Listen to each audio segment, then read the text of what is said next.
¿Cómo estamos hoy, hermanos? ¿Felices? ¿Amén? Levanten su mano todos los que están enojados.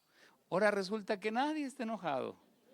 ¿Cómo es que lavaron los trastes los hombres contentos hoy? ¿No están enojados? Decía un amigo mío, mi esposa quiere que yo vaya todos los domingos a la casa de mi suegra, dice. Lo malo no es ir, lo malo es que quiere que vaya con buena cara. Ya eso es pecado, ya exige demasiado, ¿no? Qué alegría es ver que durante esta semana hemos tenido la oportunidad de estar juntos. Agradecemos a Dios porque de la idea de que en algún momento podemos haber poquitos, durante esta semana un buen número se ha estado dando cita en este lugar y por eso alabamos el nombre de Dios. Y bueno, esta misma noche, al igual que cada noche, son las 7:36, así que alrededor de las 8:10, 8:15 debería yo estar terminando, por si hay algún momentito para preguntas. Bueno, honestamente el mensaje más difícil que me toca predicar es justamente el tema que tiene que ver con el tiempo de angustia y las circunstancias que el pueblo de Dios tiene que vivir, y a pesar de que los enemigos de Dios están recibiendo su pago, pues es complicado saber que los hijos de Dios también estaremos en situación, dice la hermana Juay, penosas situaciones en las que estaremos. Pero gracias al GPS, quiere decir a la guía profética segura, nosotros podemos saber que eso solamente es un paso camino al reino de los cielos. Por eso, a pesar de que sea difícil, a pesar de que sea complejo, podemos avanzar confiados, porque si en el pasado Dios ha hecho victorioso a su pueblo, esta iglesia va a triunfar para gloria del nombre de Dios. Y tenemos que tener esa seguridad, debemos tener esa seguridad, debemos estar convencidos y seguros y sobre todo llenos de fe y del Espíritu Santo para avanzar en este camino que todavía no se ha vivido. Usted y yo solamente hemos visto los dos primeros puntos, y cuando digo visto me refiero a vivido. Ya está en el pasado 1844, hoy estamos en el 2025 y curiosamente estamos hablando de cosas que van a suceder, que no han pasado, que no han ocurrido, pero van a suceder. Y gracias a la Biblia y a la palabra de Dios podemos mirar. Bueno, quiero animarles a considerar que los eventos proféticos no todos son cronológicos. Algunos de ellos son simultáneos. La palabra cronológico y simultáneo, ¿está claro? Cronológico, 1, 2, 3. Simultáneo, el grupo de 1, 2 y 3 juntos. ¿Ya? Eso es exactamente lo que pasa con temas como el juicio, que lo tenemos por acá, el sellamiento y el zarandeo. Estos justamente son los elementos que corresponden a eventos que simultáneamente suceden. Lo voy a poner aquí en una sola para que todos lo veamos. Aquí está, ahí está. Estos son los eventos que suceden simultáneamente. Ya desde 1844 había evidencia de la existencia de cada uno de ellos, por ejemplo, el sellamiento y el zarandeo. Justo 1844 fue el inicio del juicio. En un momentito más voy a ampliar eso cuando veamos el triple mensaje angélico. Pero el sellamiento, ya desde el tiempo de la hermana Juay, ella mencionaba que esto estaba sucediendo. Bless you, y junto con ello está sucediendo también el zarandeo. Y justo esta noche hablaremos de este tema que es el zarandeo. El zarandeo no es otra cosa sino el momento justo en el que los hijos de Dios serán sacudidos, y voy a decirlo claramente, no por el diablo, es decir, no por el enemigo de Dios. Esto es una profecía dada en el libro de Amós, si no me equivoco es 7:9 o 9:9, si alguien me quiere corregir el texto, 7:9 o 9:7 o 9:9. Dice, he aquí, dice Jehová, que vienen días cuando mi pueblo será zarandeado como se zarandea el trigo, y ni uno solo caerá. Esta analogía es la simple manera de cómo se limpiaba el trigo. Se toma un sedazo, se coloca el trigo y todo lo malo, todo lo quebrado, lo roto, la basura se esparce por el aire, pero el buen grano queda en el sedazo. ¿Alguien tiene el texto ya? 7:9, 9:9 o 9:7. 9:9, gracias. Amós 9:9. Ese texto es el que anuncia que el zarandeo va a suceder. Esto mismo lo dice Jesús cuando se refiere a Pedro y le dice, Pedro, se te ha pedido que vas a ser zarandeado. El pueblo de Dios será zarandeado. ¿Cuándo? Bueno, está sucediendo ya. Por eso usted ve que muchas iglesias con ánimo de evangelismo bautizan a decenas, cientos y miles, y cuando pasan los días, los cientos se hacen decenas, las decenas se hacen unidades y las unidades de repente desaparecen. Y la iglesia tiene 10, 20, 30, 50 años y parece que siguen siendo los mismos. ¿Por qué? Porque la palabra de Dios dice que muchos son los llamados y ¿qué cosa, hermanos? Pocos los escogidos. Antes de enfrentar el tiempo de angustia, mientras sucede el sellamiento, la iglesia estará padeciendo este elemento llamado el zarandeo. ¿Qué es el zarandeo? Sacudir a la iglesia para que el buen trigo quede y el mal trigo caiga. Para que cuando llega el sellamiento que se está dando simultáneamente, no haya duda de que el buen grano está siendo sellado y el mal grano pues ya no está. Es por eso que el zarandeo es importante. ¿Por qué? Porque resulta ser que el zarandeo es el que va limpiando a la iglesia. Y es que esto mismo Jesús lo presentó en el capítulo 13 de Mateo, cuando establece la parábola, ¿recuerdan ustedes del trigo y la cizaña? Sale el dueño de la viña con sus siervos y siembran trigo. Pasan los días y de repente vienen los siervos a decirle, hey, ¿qué sembraste en tu campo? ¿Cizaña? No, yo sembré trigo. Pues mira que alguien, un enemigo ha sembrado cizaña. Ah, un enemigo, sí. ¿Qué hacemos? Dicen los siervos. ¿Cortamos la cizaña? ¿Qué dijo el dueño de la? No la cortes, déjalas que crezcan juntas. Y al final del siglo, así dice la palabra de Dios, al final del siglo, lo que es cizaña, córtalo, pero con respeto y amor.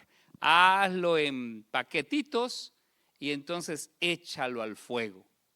En cambio al trigo lo vas a juntar en mi granero. Ese texto alude también al evento llamado el zarandeo, esa selección entre los justos y los injustos. Y aquí es importante decir que en toda iglesia existe trigo y existe cizaña. No digan amén, hermanos, pero existe. Ahora, les pregunto, ¿ustedes creen que en la iglesia de Scenic Hills existe trigo y existe cizaña? ¿Usted conoce a alguien en la iglesia que es cizaña? No lo voltee a ver para que no se sienta mal. Pero puede ser. ¿Quieren saber quién es trigo y quién es cizaña en la iglesia? Hoy mismo lo sabremos. Levanten su mano todos los que son cizaña. Entonces, bendito Dios, puro trigo. Del bueno, muy bien. Es orgánico, muy bien. Cultivado en la altura. ¿Cómo? El sábado llega el de más trigo. No. Muy bien, ya Julio. Entendí tarde, Julio, discúlpame. Esto significa, mis hermanos, que esta iglesia tendrá que pasar por el zarandeo. Y ese zarandeo va a llevar a los que están en esta iglesia a permanecer en ella o a irse de ella. Desafortunadamente, algunos que están aquí solo estamos como cizaña. Les quiero recomendar un versículo. El capítulo 6 de Proverbios, a partir más o menos, es 6 o 16 o 16, 6. Hoy no ando muy atinado. 16, 6 o 6, 16, habla de 7 cosas aborrece el Señor. 6, 16, gracias. ¿Sí es ese? 6, 16. Esas 7 cosas, dice que aborrece muchas cosas como los ojos altivos, las manos derramadoras de sangre y otras tantas cosas más. Pero la séptima cosa, dice, la aborrece su alma. Es decir, de todo, lo peor es lo séptimo. ¿Y saben qué es lo séptimo? El que siembra discordia entre sus hermanos, al que nosotros conocemos como cizañudo. ¿Ya ven de dónde viene la palabra cizaña? Esta cizaña, en lugar de construir, promover, vamos adelante, con la ayuda de Dios, avancemos, mantengamos la unidad, yo no estoy de acuerdo. A mí me van a escuchar. Y se toma el voto en la iglesia y se va a la espalda de la iglesia a hablar con algunos hermanos. ¿Y cómo vio el voto que tomaron? ¿Verdad que no está bien? Y comienza a crear un ambiente de cizaña. Pues a esa cizaña un día el Señor le va a llamar a cuentas y le va a sacudir de tal manera que no podrá permanecer en el cedazo. Porque poner discordia entre los hermanos es algo que a Dios, es algo que Dios aborrece. Pero ¿qué va a pasar durante el zarandeo? Déjenme platicarles qué tipo de eventos van a pasar aquí en el zarandeo. Por alguna razón no puedo accesar de forma directa, estoy accesando por aquí. Hay tipos de zarandeo, varios, solo destaco los 3 que me parece que debemos considerar esta noche. El primero de ellos es un elemento doctrinal. La hermana White habla de que en la doctrina va a ser motivo de división y de cizaña o de la aparición de cizaña en la iglesia. Pastor, pero la doctrina, ¿cómo? Bueno, resulta ser que ella habla de sus propios escritos que son motivo por el cual algunos van a dejar la iglesia. Es decir, no aceptan el espíritu de profecía y se van. Pero lo peor en el tema de doctrina, y aquí voy a decir algo que considero muy importante. Y esto que considero importante es que la doctrina tiene una pureza. La interpretación es como la luz de la aurora que va de menos a más y va en aumento. Los cristianos y los adventistas del séptimo día tenemos un compendio que se llama las 28 creencias, que está claro, que es indiviso, que está definido y eso no se puede mover. El tema profético y su interpretación son maneras como nosotros podemos ir creciendo y tenemos que aprender a preguntar y encontrar respuestas en la Biblia y en el espíritu de profecía, porque si nosotros comenzamos a interpretar y luego forzamos la Biblia y forzamos el espíritu de profecía, podemos caer en interpretaciones erróneas. Ejemplo, en el año 2012, un joven llamado Cristian Silva, que es hijo de un pastor, un hermano que fue pastor de la iglesia adventista, decidió empezar a estudiar la Biblia y llegó a la conclusión de que no existe la palabra Trinidad y no existe la doctrina de la Trinidad. Es más, eso de que el Espíritu Santo es la tercera persona de la Trinidad, a él en su interpretación le pareció erróneo, y no solo eso, sino que Jesús no es igual que el Padre, sino que es menor que el Padre, así que él concluye un solo Dios, un Hijo menor, que es como un Dios menor, y un Espíritu Santo que no es una persona, sino es el Espíritu de Jesús. E interpretaciones como esas llevaron a este muchacho a decir que la iglesia se había desviado. Y comenzó a predicarlo. Un día a mi iglesia llegaron unos DVD y estaban haciendo fila a los hermanos porque les estaban regalando DVD, y allá se forma también el pastor y le dan su DVD al pastor. Se va toda la noche a estudiarlo y al día siguiente, hermanos, ¿saben qué es esto? Es una desviación de la doctrina. Y dentro de ese mismo video, él anunció que en octubre del 2012 Cristo habría de venir. Y si no venía, él iba a ser un falso profeta. ¿Qué creen que pasó? Sigue diciendo que es profeta el hermano. ¿Se da cuenta? A eso nos referimos con desviaciones de la doctrina. Algo que también considero muy importante es decir que este mensaje no es propiedad de alguien, ni de un hombre, ni de una persona. Yo sé que en redes sociales hay personas que predican sobre profecías y demás, etcétera, pero no son los dueños. Hay hermanos que incluso se atreven a usar la Biblia y la fe de Jesús en contra de la propia iglesia, que es la iglesia quien ha permitido la publicación del espíritu de profecía. Y con esto hay nombres, y yo no voy a ofender a nadie, pero es mi deber decirlo. En el año 2000, algunos aquí no habían nacido todavía.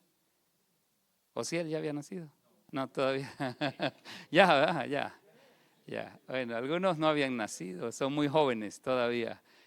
Bueno, resulta ser que en 1999 hubo un movimiento muy predicado por un pastor de apellido Zagarra que se llamaba el Y2K, el A2K, que decía que en cuanto llegara el 31 de diciembre de 1999 y llegara a cero el calendario y la hora, en ese momento se iba a ir la luz, iba a haber una convulsión, se iban a soltar los cohetes, iba a haber un problema de electricidad, el mundo se iba a volver un caos, la economía y demás. Y bueno, mucha gente siguió al tal hermano, creyó tal idea y predicó tal idea que la Biblia no respalda. Pero un grupo de hermanos zarandeados por una doctrina o falsa doctrina fueron en pos de. Así existen nombres, acabo de mencionar Cristian Silva, puedo mencionar a otros como, por ejemplo, el pastor Zagarra o el ex pastor Gambetta, que tiene unas extraordinarias presentaciones, pero que cuando toma la verdad o el espíritu de profecía como propio para hacer su propia interpretación, desvía el camino, desvía al pueblo, y muchos con la buena fe de estudiar se van detrás de ello. Y miren, hermanos, yo no puedo evitar decirlo a esta iglesia. Yo lo he escuchado y sé que está. Yo digo lo siguiente: cada vez que usted tenga una interpretación bíblica, cuando usted tenga una interpretación profética y la pone al par de la escritura, mi posición es: no la defienda, no la predique, pero sí vale la pena ponerle atención. Porque cuando uno comienza a defender sus ideas y sus interpretaciones, a pesar de que tengan un argumento extraordinario, uno puede desviar el camino, y le ha pasado a más de uno. Y el zarandeo no se lo ha llevado el diablo, sino se lo ha llevado en busca de la verdad, desvían el camino. Por eso es importante, y repito, hay ideas actuales, modernas, que yo lo digo. En algún momento aquí en la iglesia se me ha preguntado sobre la interpretación de los 6,000 años y el año 2031. Yo lo que digo: escuche, analice, no la descarte, pero tampoco la defienda como que si ya es la interpretación y la última, porque por lo menos en la interpretación adventista, en la evidencia bíblica, hay algunos elementos que nos ayudan a pensar. Piénselo, pero no lo asuma como tal y se vuelva defensor de la doctrina y defensor de la verdad, porque la verdad se defiende sola, y la verdad tiene un nombre, y su nombre es Cristo Jesús. Así que vale la pena. Por eso igual decimos aquí cuando predicamos: cuando vaya a casa, pregunte, analice, no se quede con lo que aquí se dijo. ¿Y qué tal que el pastor Manuel se equivocó? Que no lo dude, eso puede pasar. Pero es importante que nosotros vayamos a la fuente, a la doctrina, al estudio, a la conciencia.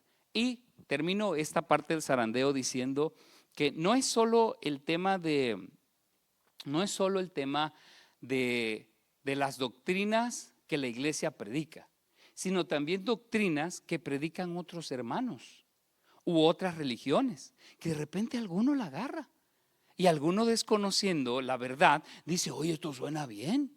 Por ejemplo, vamos a un pequeño ejemplo. El ejemplo. Pregunta: ¿ustedes saben que la Biblia habla sobre el bautismo por los muertos? ¿Sí o no? ¿Sí o no? ¿No o sí? ¿Sí habla la Biblia o no? ¿Alguna vez usted ha escuchado hablar en la Biblia del bautismo por los muertos? Levante su mano. Una mano. Dos manos. ¿Cuánta la otra? ¿Nada más vi una? ¿Dos? ¿Una y media? Pues tienen razón. La Biblia sí habla del bautismo por los muertos. No lo autoriza, pero sí lo menciona. Hermano, por favor, en la Biblia, Primera de Corintios capítulo 15, versículo 29. Si no me falla la neurona, ahí está mencionado. El contexto es la resurrección de los muertos. Ahí está. Primera de Corintios 15, 29. De otro modo, ¿qué harán los que se bautizan por los muertos? Si en ninguna manera los muertos resucitan. ¿Por qué pues se bautizan por los muertos? ¿Habla la Biblia del bautismo por los muertos, sí o no? Sí. ¿Lo autoriza? No. Está usando el ejemplo de que la resurrección es tan importante que aún aquellos que se bautizan por los muertos no serviría de nada. Porque si Cristo no resucitó, ¿qué caso tiene bautizarse por los muertos? Pero no es que la Biblia lo esté enseñando, ni el apóstol Pablo. El contexto es lo importante de la resurrección de Cristo. Y ese valdría la pena que fuera un tema en el futuro. Pero ¿saben quién hace eso? ¿Quién practica esto aquí en alguna religión que ustedes sepan que la practica y la enseña? Se llaman los hermanos de la Iglesia de Jesucristo de los Santos de los Últimos Días. No los estamos criticando, solo estamos diciendo lo que creen. Y estos nuestros hermanos creen que el bautismo es un derecho que ni siquiera la muerte puede robarle a una persona. Eso significa que si alguien se murió, pero no se bautizó, un vivo se puede venir a bautizar por el muerto, y entonces el muerto, a pesar de estar muerto, accesa a los derechos de una persona bautizada y puede ser salvo. Es una doctrina bastante larga. Pues, ¿saben por qué lo platico? Porque un día llegó un hermano a decirme: pastor, me voy de la iglesia. ¿Por qué? Porque nadie me había dicho que yo podía bautizarme por mi mamá, y voy a ir a bautizarme por mi mamá. ¿Eso qué es? El zarandeo.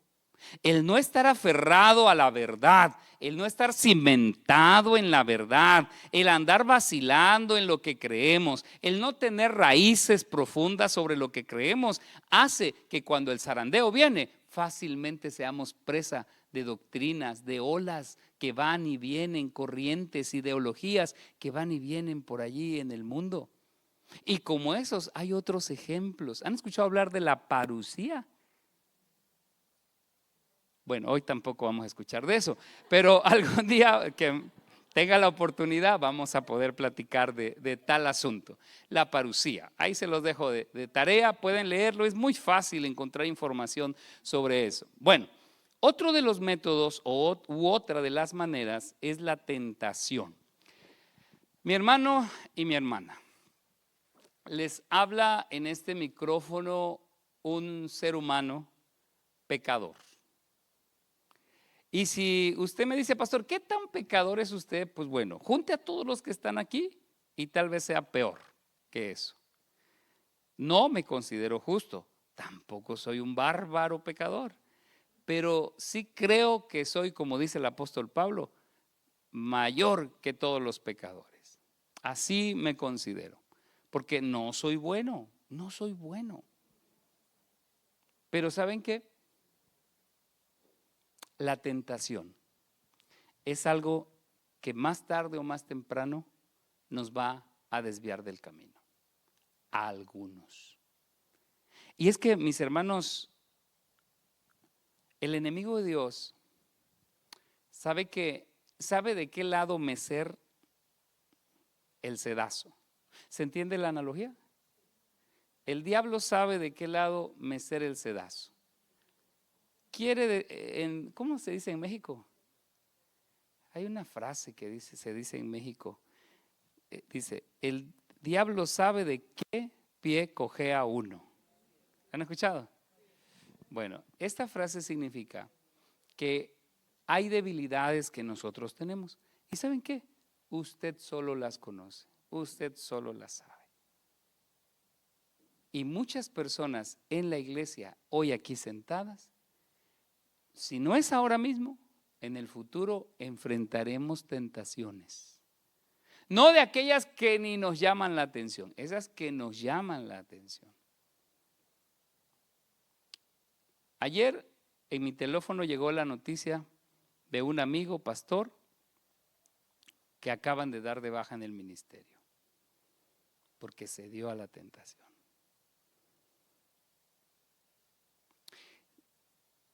Y usted y yo tenemos debilidades.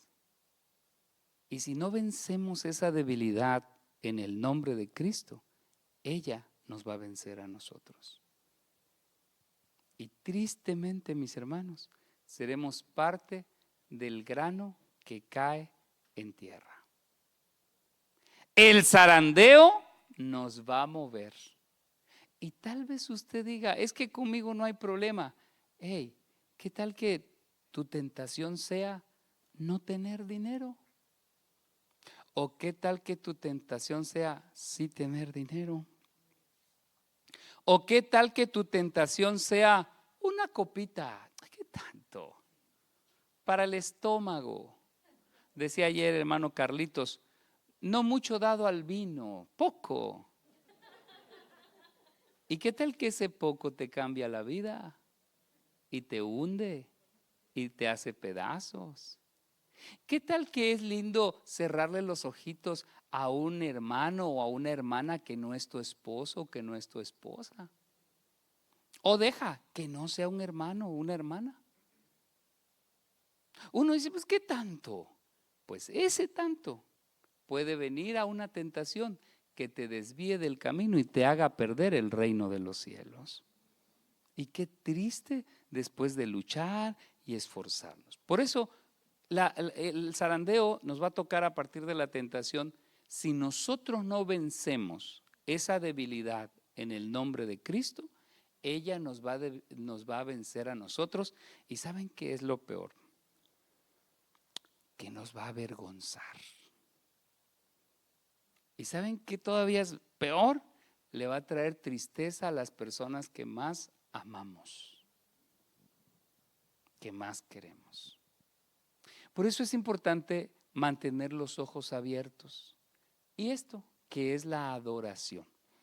Muy pronto, este mundo va a dividirse en solo dos grupos. Los que adoran a Dios y respetan el día de reposo, y los que adoran a la bestia y respetan el falso día de reposo, que es el día domingo. Cuando eso llegue, usted tendrá que decidir. Pastor, pero ya está decidido. Sí, hoy en una iglesia con sillas acoginadas, con un clima agradable, luces, pantallas, luz, hasta lonche nos dieron, ¿no? Nos dieron ahí una cenita al entrar. Qué cómodo es decir, ya estoy con el Señor. Pero mis hermanos, tenemos que aprender a enfrentar las adversidades que esto significa.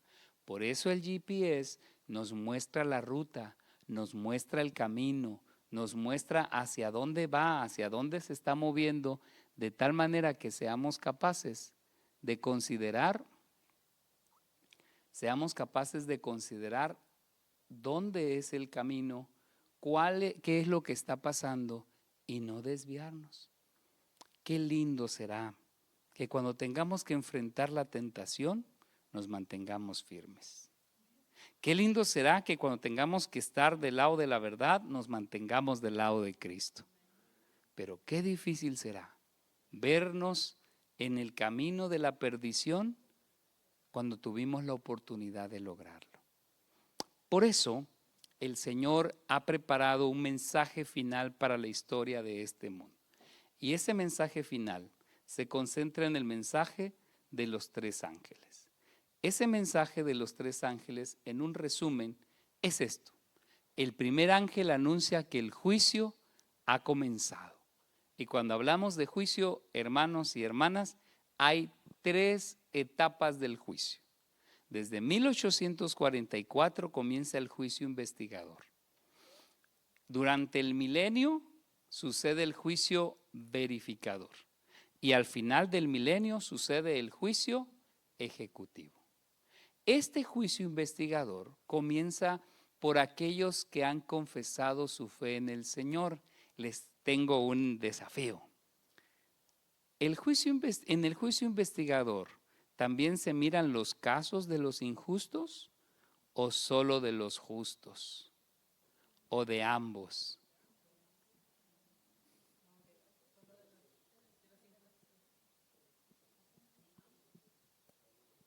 Muy bien, yo voy a dar una respuesta, pero es bueno que lo busquemos. ¿Saben qué? El Espíritu de Profecía dice que los únicos casos que pasarán por el juicio investigador son los casos de aquellos que un día confesaron su fe en el Señor. Y tiene lógica, porque el que confiese que Cristo es su Salvador será salvo, mas el que no creyere será. Así que el que no creyere no necesita juicio, no creyó, no aceptó a Cristo.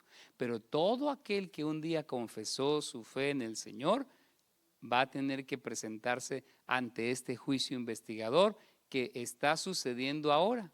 Ahora mismo está sucediendo el sellamiento, ahora mismo está sucediendo el zarandeo, ahora mismo el juicio investigador está pasando por nuestra cabeza, está sucediendo.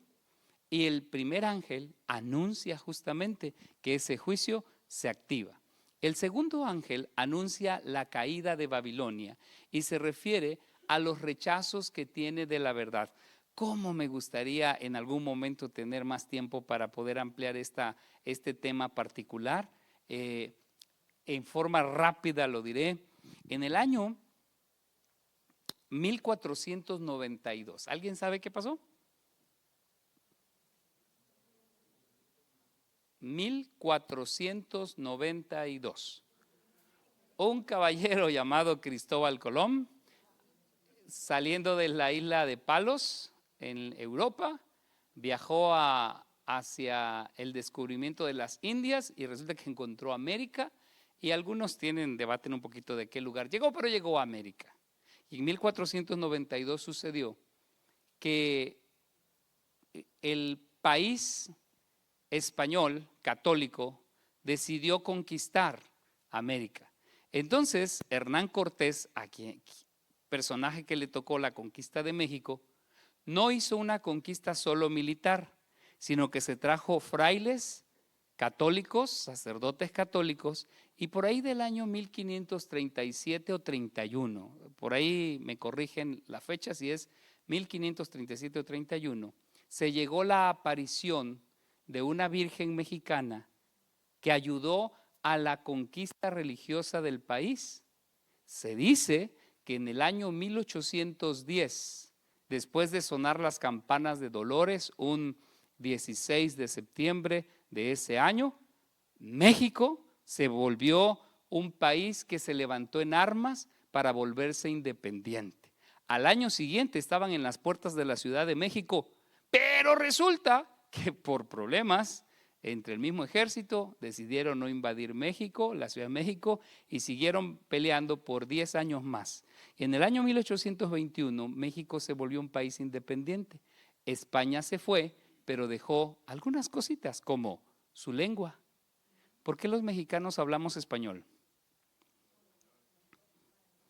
¿Por qué los países hermanos nuestros hablan español?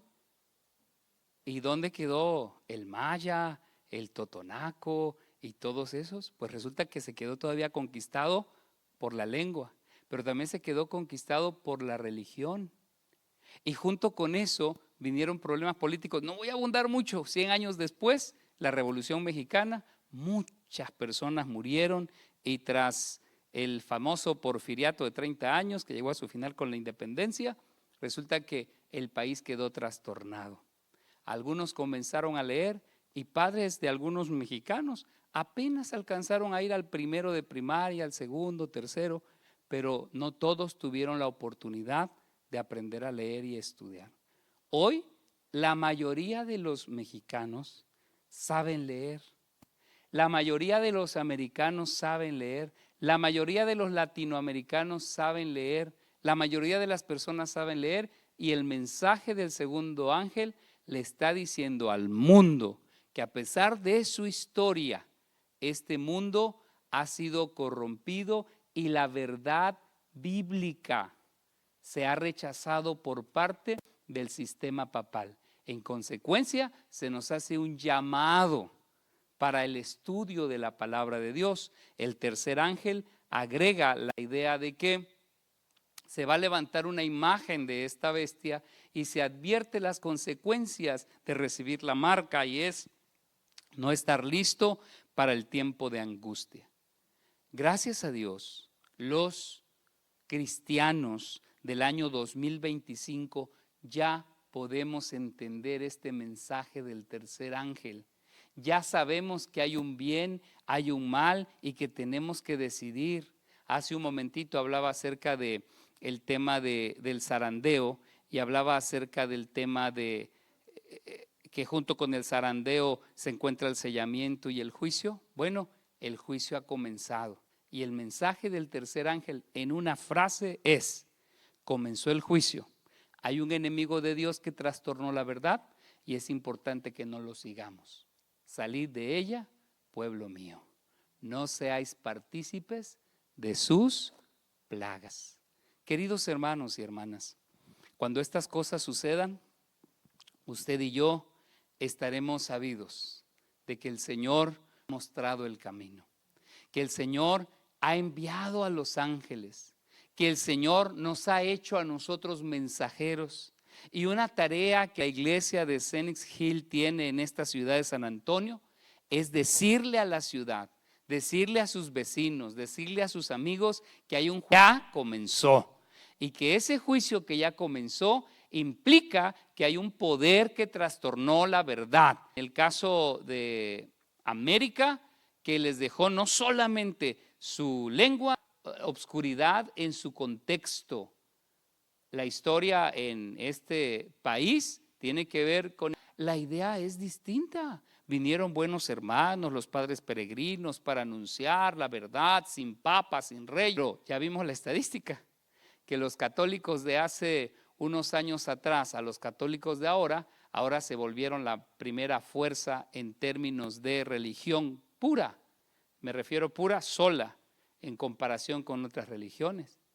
Por eso este país y esta ciudad necesita que el mensaje del tercer ángel sea predicado. Ese mensaje dice: comenzó un juicio, hay un poder que ha desviado la verdad, y es importante no recibir la marca para no recibir la consecuencia de sus pecados. Ese es el mensaje del tercer ángel en forma breve. Hay mucho que se puede decir, muchas situaciones en relación a quién es, en qué momento, cómo sucede, pero en un resumen es eso. ¿Cuándo comenzó? 1844. ¿Cuándo terminan estos mensajes? Terminan en ocasión del cierre de la gracia. ¿Y sabe cómo va a terminar?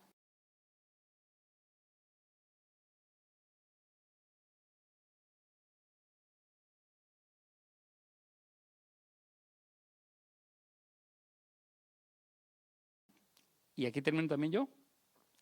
Termina con esto que se hace llamar el fuerte clamor.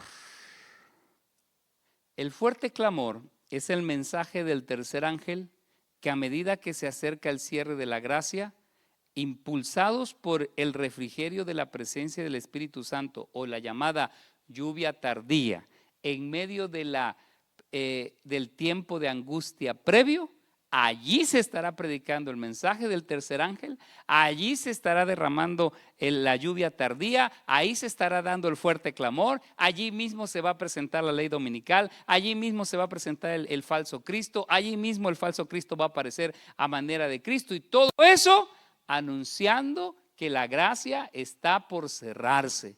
Por eso el Señor dijo, cuando veáis que todo esto está sucediendo, erguíos, levantaos. Cuando veáis que la marca, cuando veáis que la señal está puesta, los que estén en la ciudad, huyan a los montes. Y si esto se aplicó al año 70 para Jerusalén, también se aplica para los hijos de Dios el día de hoy. Queridos hermanos, el GPS de la profecía nos avisa que estamos a punto de enfrentar, miren, todo esto, todo lo que hemos hablado ayer, hoy, todo esto está sucediendo y va a suceder a la par, antes de que cierre la gracia. Nosotros pensamos en la venida de Cristo y esto es genial, pero antes de que eso suceda, tenemos que estar seguros dónde pasan cada uno de los eventos proféticos. Esta noche yo quiero pedirle al Señor que nos ayude a mantenernos firmes y que seamos parte del buen trigo que queda en el cedazo, o el buen trigo que un día estará en los graneros del Señor. ¿Cuántos queremos pedirle eso al Señor? Levantamos la mano y decimos amén. Gloria al nombre de Dios.